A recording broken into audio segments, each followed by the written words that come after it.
રાજકોટ જિલ્લાના ઉપલેટામાં મચ્છરજન્ય રોગમાં વધારો અને વાયરલ ઇન્ફેક્શનના દર્દીઓમાં પણ વધારો અને રોજની 600 થી 650 ઓપીડી જોવાય છે. ત્યારે ઉપલેટામાં રોગચાળાએ માઝા મૂકી તાવ, ઉધરસ, શરદી, ઝાડા, ઉલટી અને મચ્છરજન્ય રોગના દર્દીઓમાં વધારો જોવા મળ્યો છે.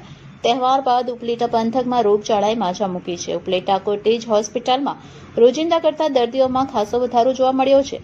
તાવ, ઉધરસ, શરદી, ઝાડા અને મચ્છરજન્ય રોગથી ઉપલેટા સરકારી હોસ્પિટલમાં દર્દીઓની લાંબી કતારો જોવા મળી છે અને સરકારી હોસ્પિટલના ખાટલાઓ પણ દર્દીઓથી ભરેલા જોવા મળ્યા છે.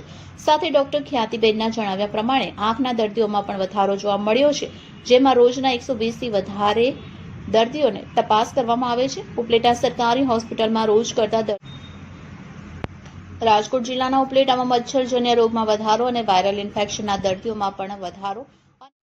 હેલો, હું ડૉક્ટર ખ્યાતિ કેશવાલા ગરેજા, આઈ સર્જન અને સુપ્રિન્ટેન્ડન્ટ કોટેજ હોસ્પિટલ ઉપલેટાથી બોલું છું.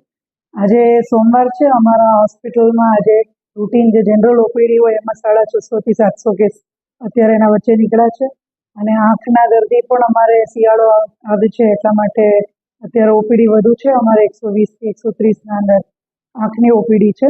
જનરલ ઓપીડીમાં આપણે જોઈએ તો અત્યારે શરદી, ઉધરસ, તાવના વાયરા છે કેમ કે સિઝન ચેન્જ થયું છે એટલે એના કારણે વેરિએશનના લીધે આપણે શિયાળો આવતા એના અત્યારે પેશન્ટ વધારે જોવા મળે છે આપણને શરદી, ઉધરસ, તાવનો. અને અમારે આંખના પેશન્ટમાં મોતિયા ને એ જ આવે છે અત્યારે.